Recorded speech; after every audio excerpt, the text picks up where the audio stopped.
This is Research Like a Pro, episode 223, Tracking Projects in Airtable. Welcome to Research Like a Pro, a genealogy podcast about taking your research to the next level, hosted by Nicole Dyer and Diana Elder, accredited genealogist professional. Diana and Nicole are the mother-daughter team at FamilyLocket.com and the authors of Research Like a Pro, a genealogist guide. With Robin Worthland, they also co-authored the companion volume, Research Like a Pro with DNA. Join Diana and Nicole as they discuss how to stay organized, make progress in their research, and solve difficult cases. Let's go. Hi, everybody. Welcome to Research Like a Pro. Hi, Nicole. How are you today? I'm really good. I am making some progress on my portfolio, feeling really confident. And I also have been doing my locality guide for the study group. How about you? I've been doing mine too, and I'm actually doing two because, of course, I have two different counties, and they are so different. One is Morgan County, Missouri, which has a lot of records. The other is Izard County, Arkansas, which is a severely burned county with no records in the era that I'm researching. And so I'm going to be resorting to some other jurisdictions and trying to figure out what's available. So it's been good doing the locality guide, learning about both counties. It's so disappointing when you have a burned county. And I am doing two locality guides too. One is an area that I've done a lot of research in, Fauquier County, Virginia. And the other is, I think, a parent county. I did kind of the boundary changes over time for Fauquier, and I believe part of it came from Prince William County. It was created from that. So there's kind of a lot of parent counties going back in time. In the 1700s in Virginia, all the counties changed a lot, at least in this area. So I've been really trying to pay attention to how that works out. And anyways, so Prince William County is quite different than Fauquier County, and they have different resources. And I was thinking it would be really similar, but it's just different. So they lost some records too. And Fauquier has more records.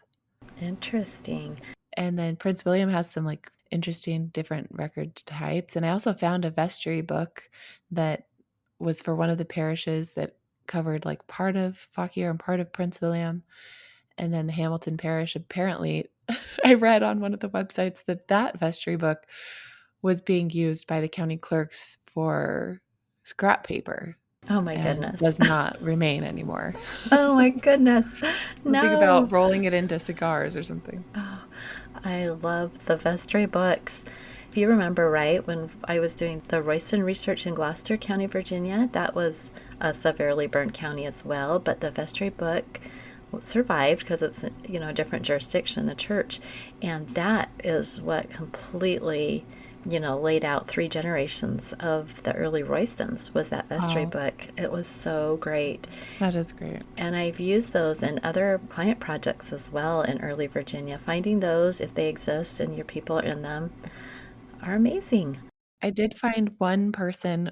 I'm doing a John West research project for the study group, trying to find his parents. And all I know is that he arrived in Fauquier County in 1787 as an adult. And we're trying to trace him back. And John West named his first son William West. So I have this hypothesis that his father's name might be William West.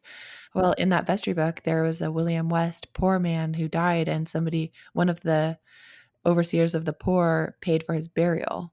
And that's the only thing about him in there. Interesting. And I just wonder if the reason we can't find John West's father is that he was a poor man who there are no records except for that about him. That very well could be.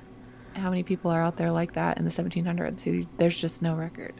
Well, one of the families I was tracing, they were in all the records as vestrymen and, leaders of the community and such.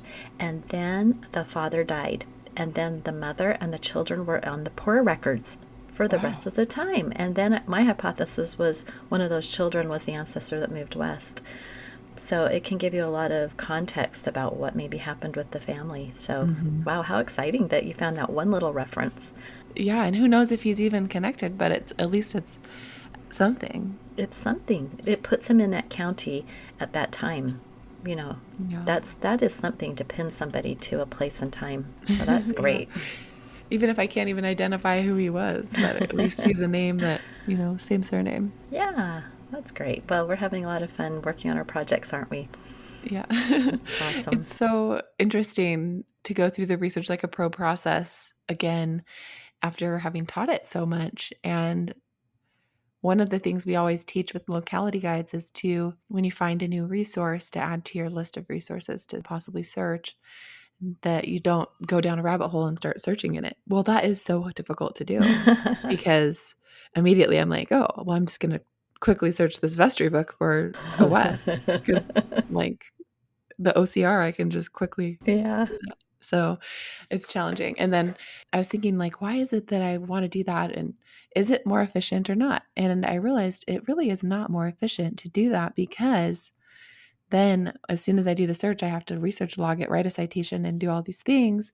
And I was like, I hadn't even prioritized that search as one that would be helpful. In this instance, I did find something that is helpful, but it's better to Yeah.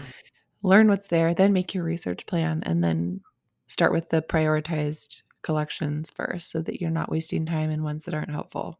And I think wasting time is the big key there because you can waste a lot of time. And because you feel like you're not really doing real research or just exploring it, you can just get lost in the records for Really can. hours. Yeah. Mhm. All right. Well, let's do some announcements, then we'll get to our topic of the day, which is going to be super fun.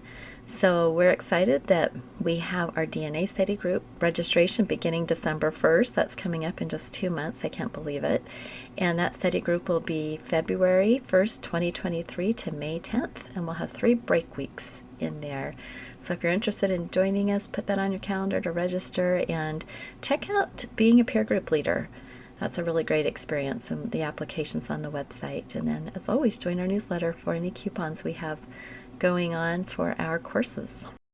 Yeah, we usually have some Black Friday sales, so stay tuned for those coming up in November. I was just thinking what I will do for the DNA study group is going to be continuing this West research because I've already got the foundation set when I did the Joanna West research project earlier this year. And I've got all these test takers, and now I'm doing this documentary research for this study group. And there's a Y-DNA sample that's been submitted to the Big Y for the West Line through one of my cousins who's been sharing that with me. And so I asked him, can I have access to look at that stuff? And so we're working together on that. And I'm thinking I'll just wait on that DNA until the next study group and just focus on the documentary research right now. You know what? I think that's a great idea. And I'm kind of doing that with my project too. I'm planning on continuing my Klein project to the DNA and adding DNA evidence then. I think that works really well to set a good foundation with the documents and then add the DNA. Absolutely. It's just going back to how research in phases is such a successful way to do things, like not feeling like you have to do it all at once. You can chunk it out and spend some time just focusing on documentary and then see what that points to as far as like, oh, now I can do a targeted test taker on this Y-DNA line, you know, Right. to supplement what I already have for the Y-DNA and see what if it matches. Yeah, it weaves back and forth so much. Well, speaking of doing projects in phases, we are talking today about keeping track of all the projects you've done. Yes. So, do you listeners have a lot of research logs and reports and other tools for your ancestors that represent months or years of research? I know I do, and Diana does. Do you ever forget that you've created a tool such as a timeline only to recreate it? Diana recently set up an Airtable base to track her research projects and these timelines and research logs that she's made. So today we're going to talk about this Airtable base and share how you can do the same thing for your research. So, why would you want to do this? Tracking your research projects can be super helpful, especially if you have put aside some research for a time and you may not remember exactly what you've done, what you've completed, how many reports have you done on this line. You don't want to repeat a research log or a timeline that you've already made. And we've done this before. It's kind of funny. Oh, yeah, I already have this exact timeline that I just made. Whoops. So, you can corral links to the ancestor from Google Drive, links to research logs, and a note showing their research status. You can put that all into an Airtable base. And then grouping and sorting within the base will show us which ancestor needs a little love in the way of more research. Yeah, I have been wanting to do something like this for a long time. What really pushed me to it was when I started this Klein research project, and I was seriously starting to recreate a research timeline on Clumsy Klein. And then I thought, I wonder if I've already done some of this work. Went to my Google Drive folder for her and found a complete research log that I had done. And so, yeah, I decided I needed to have some way to put all of this into Airtable. And so what I did was I just created an Airtable base from scratch, just using their basic base. And I thought about all the information I would really like to capture. I might change it as I'm going, but for right now, I'm pretty happy with it. And I did put it out there on Airtable Universe. So the blog post I wrote about this, called Tracking Projects in Airtable, has a link to that on Airtable Universe. So you can go to that, you can explore the base I created, and you can copy it, and then you can make it your own. You can add whatever you want or delete whatever you don't like. But I thought it would be fun to kind of talk through what I did for that and see if you'd like to do something similar. So I decided to have one base for my paternal line and one for my maternal because they're very different. You know, I've said before, my paternal line's all out of the South. My maternal line is England and Denmark, and they just don't mix. So I felt like I just wanted to have two separate ones. What do you think about that, Nicole? I think that's a great idea. And sometimes we have different ways of separating our research in our minds, like my husband's line and then my grandpa elder's line, whatever makes sense to you. Yeah. It's a good idea. And often you'll have overlapping research projects. So it makes sense that if you have any overlapping ones that you'd want to put them all in the same base. Right, which is why I kind of thought the just dividing it into paternal and maternal for my research works really well. So then I had to think of what tables I wanted to have within the base, and I wanted to keep it fairly simple. So I titled these Ancestral Research, Research Status, and Projects. So we'll go through each one of those and discuss, what's there. And again, you can change anything you don't like if you decide to do something like this for yourself.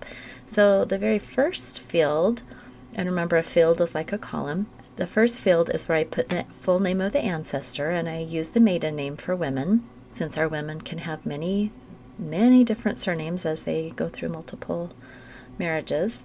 And then I like to have the dates. I am doing the birth and death dates, and even if I don't know them, I'll estimate them. For instance, like 1850 to 1898.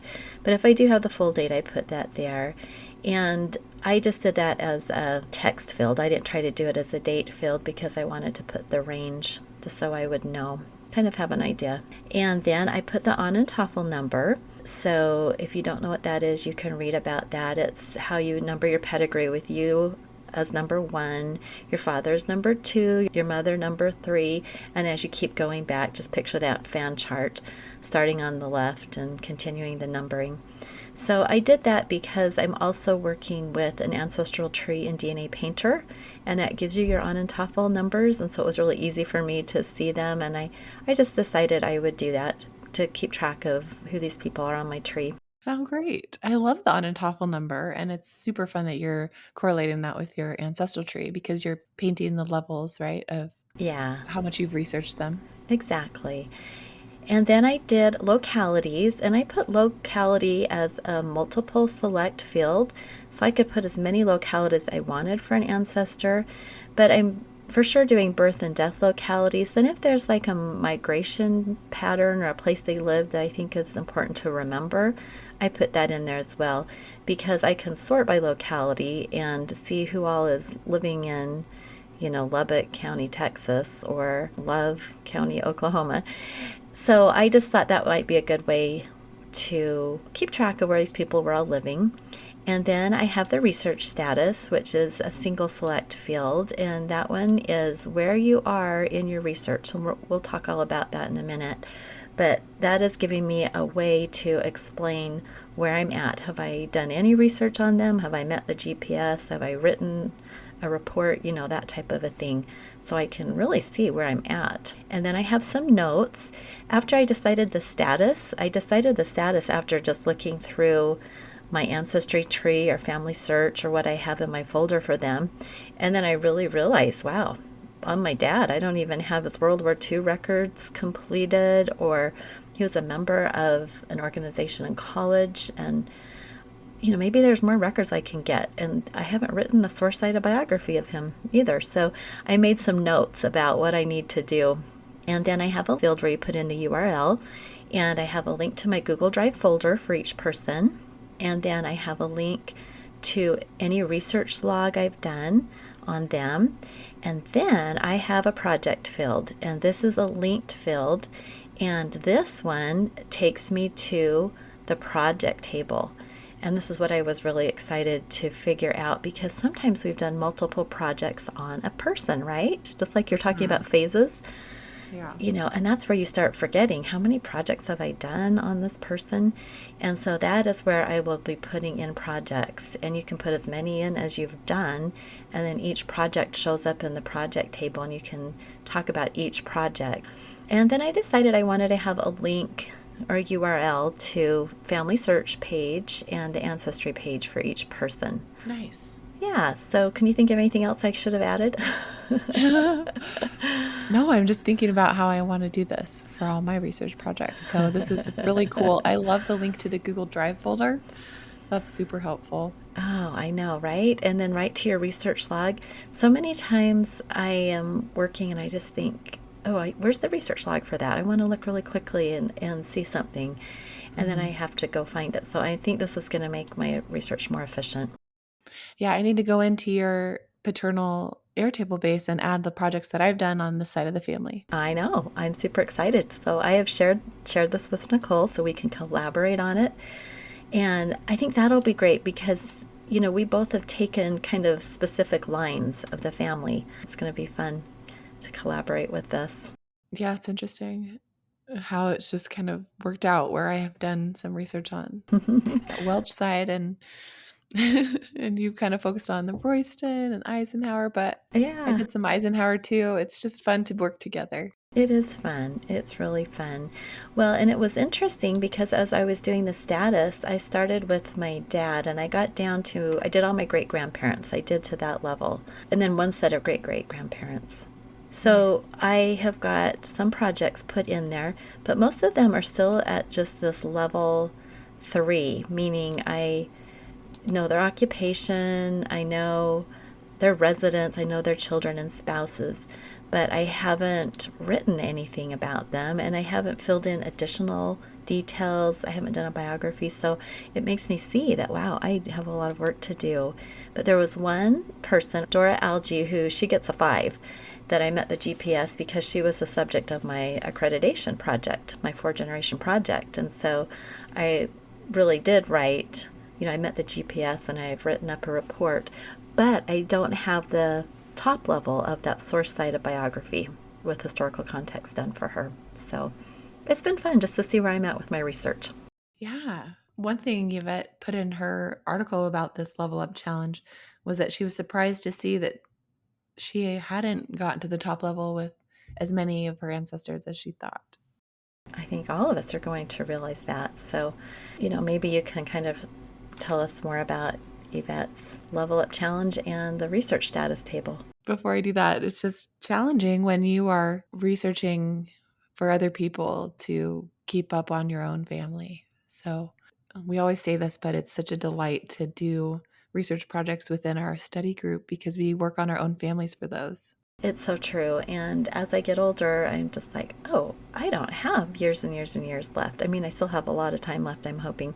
But when you're in your 20s and 30s, you just feel like you've got so much time to do all this research. And then as you get older, you're like, oh man, I gotta hurry and get this done. Right? And it's good to have goals. And that's what I like about Yvette Hoytning's article, 6 levels of ancestral profiles, the level up challenge, because it really gives us some goals to think about, like what I want to have for each of my ancestors. Do I want to have just some facts for them in my tree? Or do I want to have a source cited biography, which is the highest level? And below that, level 5 you mentioned was having a piece of writing that meets the genealogical proof standard about them. It's great. She identifies 6 levels of research. And then in the research status table in this Airtable base, those are the levels of research or research status for the ancestor. So on the ancestral research tab, it has the ancestor name and their dates and their localities, and then it has a research status, and you can select 1, 2, 3, 4, 5, or 6. And the research statuses are for level 1 that you just know their names only, and they're named in some record, but you don't know their birth, marriage, or death. So that would be like the lowest level. Well, I guess 0 would be you don't know their names at all. We all have zeros too. They don't get a place, no. They're not even in this Airtable base because we don't know their name. And then level 2 is vital statistics, birth, marriage, and death. So you have done research in vital records and you have those birth, marriage, and death dates and places, or at least some of them. And then level 3, you have kind of beyond that. You have their occupations. Maybe you have where they lived, their residence, you know, their children's names and their spouses. And so you know several key points of information. And then if you're at level 4, you have even more of that because you have land records, you have military service if applicable, you have their religion. So you have filled in some of those additional biographical details about their life. And then level 5 is that you have met the genealogical proof standard for them and their identity and relationships. And so you will have met the 5 parts of the GPS, which are number 1, reasonably exhaustive research. And so you've checked all the records you can think of for their life, and you have source citations, you have analyzed and correlated the evidence, you've resolved any conflicts, and you have a written conclusion. And that can be done in a report, a proof argument, or you could put that into their biography, I guess, which is level 6. And so level 6 is that you have a source-cited family history or biography with historical context. And that, I think, is such a good goal to have for each of our ancestors to have that written. And, you know, we might not fully check every single record that exists for them, but we have at least tried to think of all the ones that we could get. Like you were saying with grandpa, you know, there's some additional record sets that you want to check for him that you haven't, that you know are probably out there, you just haven't gotten. So we try to do that, and then we write it up in a biography.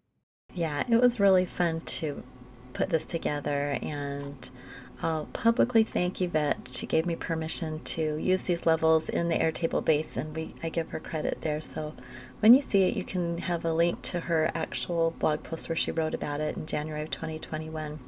But she was using Dutch research for her record checklist, and so I also include a record checklist in this research status table, and I changed it to reflect United States research. So if you are researching in England or Germany or Canada and you've got a different set of records that you use, you know, of course you could go in and change that. But I wanted it to reflect the records that I typically use and what I should be checking for all my Southern people. Well, that's kind of nice to have a little checklist like, okay, level 2, I need to look for a birth certificate, a marriage record, and a death record, burial, or obituary. Yeah. For those vitals. And then for level 3, this is going to be like census records and tax records. So yeah, that's cool. And you know, maybe you want to adjust your level 3 and level 4, but level 3 was knowing occupations, residents, children, and spouses, and those were kind of the main records we used for that. I did put tax records twice because I put that on level 4 too. We love tax records, don't we? And actually, you know, maybe some of the land records would also go to level 3. You know, you could adjust however you see fit, but I was trying to think about what would work there. I might tweak that a bit. Well, it's just good to think about, you know, the different things. And some of the things in the level 4 are a little harder to access, like court records are not usually indexed. And so you really do have to dig a little bit deeper to get to level 4. Exactly. It's like a game now. Yeah, I'm pretty excited about this. It's one of those things I've been wanting to do for a long time, and to finally get it done feels so good. Yeah, we have talked about wanting to track different projects and like have a place to just put that information, like, okay, I did a project on this. And the one you were saying about Clumsy Klein, you had done that a long time ago in a different place. Like you were using research ties for that research log, right? Yes, I was doing that in, I believe, 2016 or 2017. I had completely forgotten I had done all that research. It's crazy. Yeah, and if you're not tracking it or, you know, checking research ties, then you wouldn't remember. Right, and I had discontinued using that, but you know, it was great because Research Ties generated a nice Excel spreadsheet for me that I could then transfer into Airtable. So it was pretty sweet. I was very happy when I discovered I had all that research done. Yeah, that's great. That's fantastic. Oh, so funny. Well, let's talk about the final table, and that's the projects one. And so this is a linked field.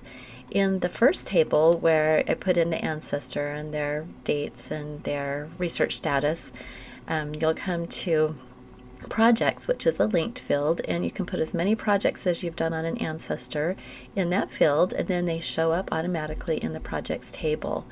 And the project name will be whatever you've named it in the original ancestral research. And then I put several different fields here. So I wanted to track the date. So let's just go through one of the projects. Let's do the project I did on Eliza Ann Eisenhower. So that was April 2020. So then I have a linked field for ancestors, and this one included Eliza Ann Eisenhower and William Henderson. So that will show up in both of their ancestral research lines on the first table that I have this project. And so the ancestors are linked to the projects in ancestral research. That's great because then you can link it to whoever you mentioned in the report. Because, like I was saying earlier, the reports overlap multiple people in a family. Like Right. it talks about Eliza Ann Eisenhower, her husband, and her parents and her children. Like you could link it to several people. Exactly. And you only have to write the details of the project once and then link it to as many people as you want. Yeah. So then when you go and research like Eliza Ann Eisenhower's mother, you can see, oh, she's mentioned in this report. Yeah. And you could go there to gather your starting point information for the mother's report. Right, right. And so after the ancestors that are mentioned in the report, I have the objective, whatever the objective of that specific project was, and multiple select field for localities, so you can put in all the localities you want. And then I put a field for the summary. What did I discover in this particular research phase?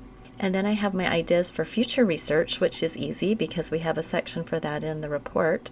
Then I have a link for the research project document. And the project document is what we give you a template for in Research Like a Pro. It's where you put the objective and your summary of known facts and your research plan. It's the document you're working from. And then I have a link for whatever research log I used. In this case, I was still using Google Sheets, so it's a Google spreadsheet. And then I have a link to the research report. And then if I have created a lucid chart, and in this case I did have a lucid chart because I'm charting out my DNA matches to each of these ancestral couples. So I thought it would be fun to put a lucid chart link in there too, since I've already got that as part of my work. And then I have a field for checkboxes, which I think are fun. And that's if I have updated the family search family tree with the new information, and if I've updated the ancestry tree with the new information from that project. So for Liza, I hadn't updated it, and I didn't realize I hadn't, so I can't check that box. So again, it gives me kind of a to-do list. It does give you a to-do list, and it's really nice to just copy and paste those future research suggestions right into the base. It really is. And that's the thing I do like about Airtable is you can use that field where you can put in, long text, and you can have bullet points, you can have bold, you can have italics, all sorts of different things to help you see what you want to do next. And you can expand it and read. You can put as much text as you want in there. So it's nice. One thought I had was, how do you name your research project? And I noticed that you have just given it a date and a name in the name section. So like Eliza Ann Eisenhower, April 2020. And that's interesting because that's kind of how we name our client projects. We give them a date and a name. So like Yeah. the research subject plus the month and the year that we're starting the project. And that's always helpful because usually we work on projects within a few months time. And Right. so that's a good idea. And then also sometimes you could just name it like whatever your focus is, like your 4-generation project from 2017. That was your accreditation project. So in your mind, you think of that as your 4-generation project. And that's what I named it. That's exactly right. Right. And then for a project where you're trying to identify candidates for somebody's father, you might just call that like John West, father candidates, October 2022. Right. or something like that. Like there's plenty of options, but I do like the idea of putting a date with the title of the project just so that you can kind of have it be unique from other projects.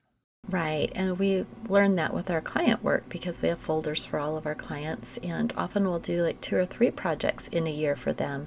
And you want to make sure you've got those chronologically so that you are looking at those in the proper order. And I think that really stands to reason with our own research too. We can see, okay, what's the most recent project I did on this, or what did I discover with this one? So that's why I'm so excited about this base, because now I can go see what the objective was for that project and my summary, my future research. I have quick links to all of those key places for finding information. Yeah, I was thinking, where could you put the link to your ancestral tree in DNA Painter? And I was thinking maybe in the base description, you could put it up there. And then you could have that link in the table too to be able to go quickly Ooh, to your DNA Painter ancestral tree that has the different colors for the different levels so that you can see your fan chart. Isn't it a fan chart? that's a great idea. Yeah, you can view it a couple different ways, but I like the fan chart the best. That's a Yeah, great it's really idea. cool to see the colors of your fan chart and see like, oh, this branch of the family's been a little neglected. They're all, level 0 or 1. Yeah, that's right.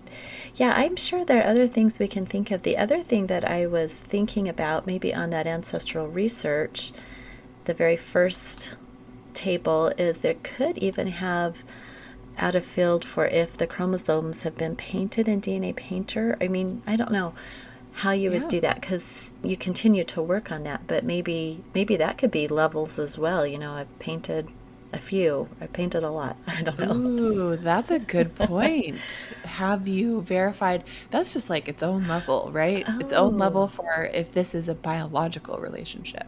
oh, well, yeah, we could just add that to research status, or Level X DNA. maybe that would just be a checkbox on the very last one, DNA verified, and it'd be a checkbox.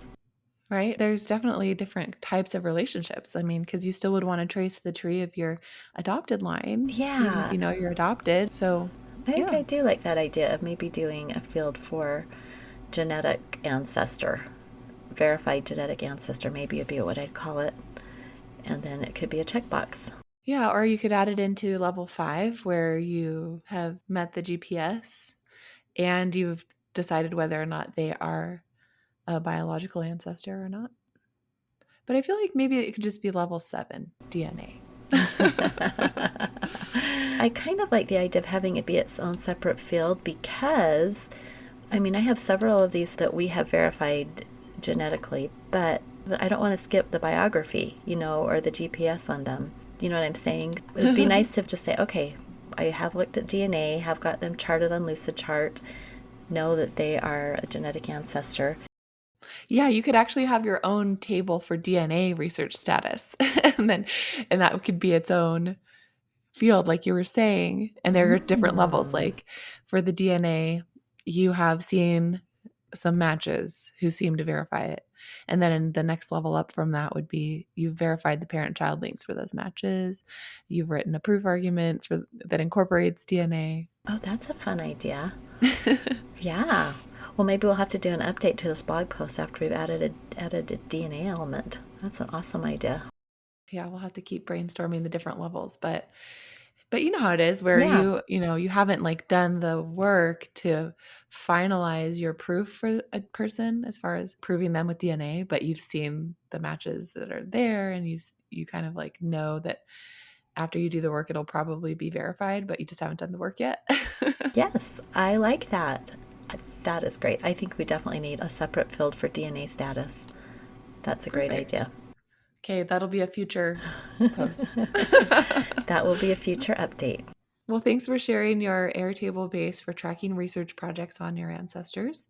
And I'm excited to go in and add the research I've done to our Schultz line. And this is just so fun. I hope that everyone will gain some value from thinking about how to organize all of the work you've done in your family history and possibly using an Airtable base for this. And Diana has made her Airtable base available as a template on her Airtable Universe page, which we will link to in the show notes so that you can go and make a copy of the template and delete out the example data and just put in your own projects. Yeah, I hope you all are inspired to start tracking your projects. And if you haven't started doing formal projects, I hope you will do that, because it is an amazing way to make progress on your family history. Yeah, give yourself a report and a deadline that you need to get done in a couple months.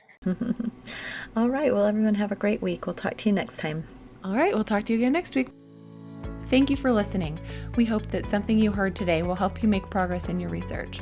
If you want to learn more, purchase our books, Research Like a Pro and Research Like a Pro with DNA on Amazon.com and other booksellers. You can also register for our online courses or study groups of the same names. Learn more at familylocket.com/services. To share your progress and ask questions, join our private Facebook group by sending us your book receipt or joining our courses. To get updates in your email inbox each Monday, subscribe to our newsletter at familylocket.com/newsletter. Please subscribe, rate, and review our podcast. We read each review and are so thankful for them. We hope you'll start now to research like a pro.